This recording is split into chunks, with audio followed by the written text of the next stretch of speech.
Hi everyone. All right, quick tip on how to use mates. I've got this part assembled.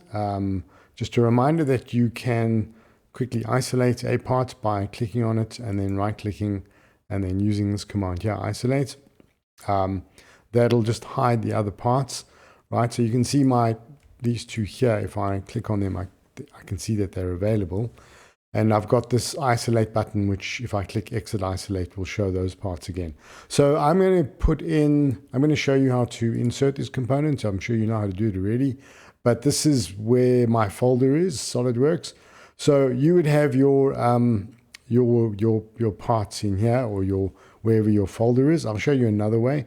I'm just going to pick one item that I picked and just pull it across. Right. Remember, if you click on the OK button, then you'll get an alignment of the planes, which we don't want to do in this case. You want to just place it somewhere in space. Remember also, you can use these buttons here to get this item to seemingly, there you go. Okay. So to alter its orientation. This seems not to be doing it, but you can do it. Okay, so I'm going to drop that in there, and then I would go ahead and mate this, but this is not the right item at the moment. Remember too that you can get this to float, like at the moment it is floating, or you can get it to fix. So if I click on the fix button, I can't do anything with it. I can't pull it anyway. But if I had aligned it with the planes, I can get it to float by just right-clicking, hitting float. And now I can move this around. So I'm going to delete that because it's not the one I want. I'm going to show you another way.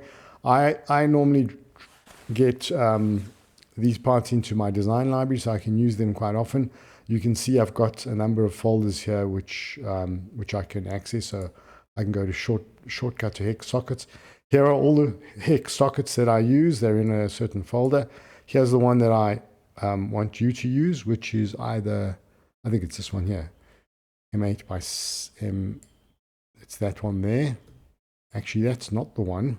It doesn't matter. For this exercise, this would do, but just to show you that I have the same one, I'm going to select that one there. So here I have two configurations. I can select which configuration I want. That's a 16 and that's an 18. I want the slightly longer one. And then I can place a second one. I'm going to hit the escape button. So now that I've got this in place, I can move this around. If I select a face which is circular and I control select another face which is circular, I should get the context button appearing. Mine's going off screen a bit, but here it's showing you what mates are available. So there's parallel, perpendicular, and concentric. I want concentric. So we're going to do that. And then I'm just going to move this around so that hopefully when I do the next mate, it'll do the right thing. So I want this mate to be aligned with another face, but let's just show you how this works. So in this case, it's going to be parallel, right? And I also want this to flip. I want the head to appear the other way around. So I can go to the design tree and I can click on concentric, or I should actually be able to select, no, I can't. All right, so go to concentric, that mate, you can see it highlights the actual mate. Right click on it and say flip mate alignment, and it'll flip it around. All right, so it might give you this error message saying, is that what you want? Say yes for now. We're not going to deal with that. So I can pull this in and out because it's not, it's got this parallel, which is not coincident. So let's drop in another one from my design library. I'm going to go up one. There is this null thread.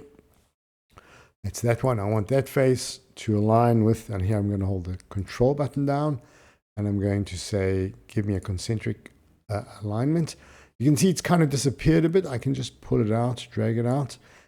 If it's disappeared too much, like say it had gone inside here and you couldn't find it anymore, then you can just sort of drag select, and then you'll see it'll highlight on the right hand side, and then you can isolate, you can exit isolate and just right click on this and isolate again, and then just drag this across and exit isolate. All right, so now I want that piece and that piece and that piece to be isolated. So isolate, so that I can now get this flat face and that flat face to be coincident. All right.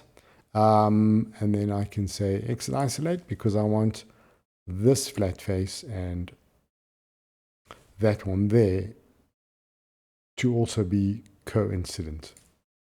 All right. So I think the part that you might be struggling with is the copy with mates. To do that, there are a few things you can do. Well, actually, let's just do one at a time. So I'm going to simplify this. I'm just going to hide it for now. It's the same as isolate.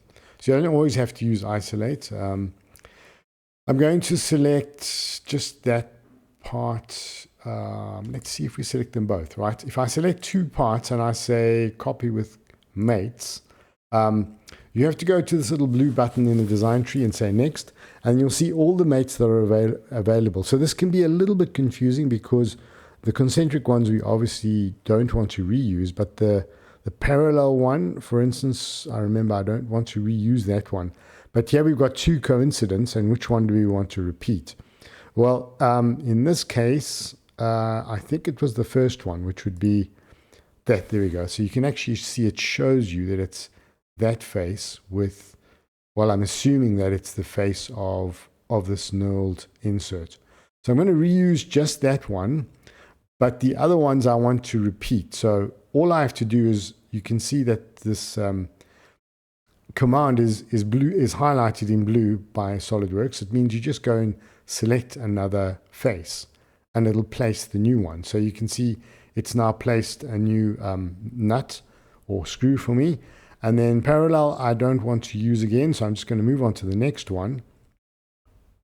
So let's say repeat. I think you have to. In this case, that concentric, I'm going to select this face again because I know that that's where it needs to be. And there we go. It's placed those two.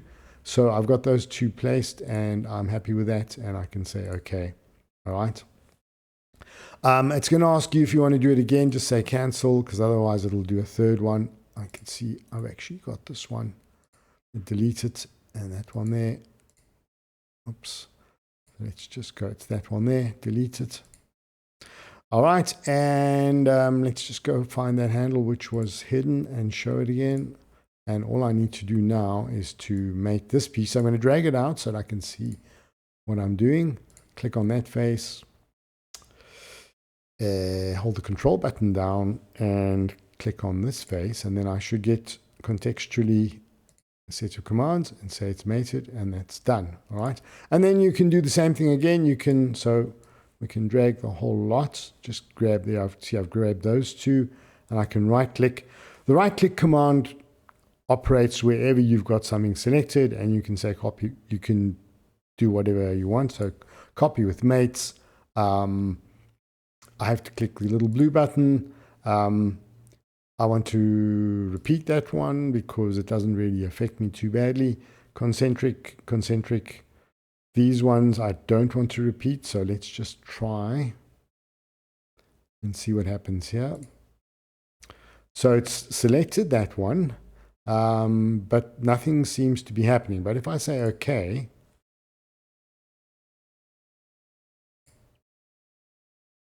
there we go. So you can see it's actually placed these parts, at least one of them. So it's actually just placed the one and not the other one. So this can get a little bit tricky if you like don't go carefully. What I would suggest you do is that you shift, sort of drag, select the parts you want, and that one, isolate them, and then it becomes much easier to see what you want.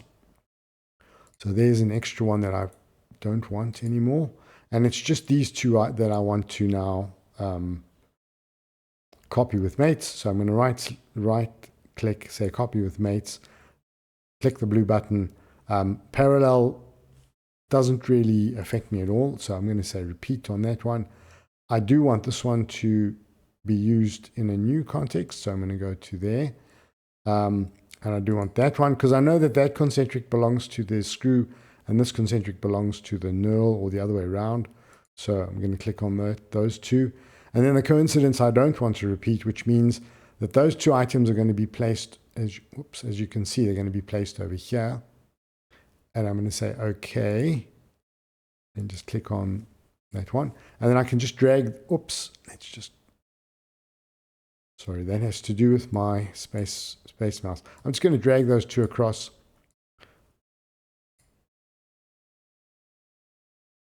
There we go.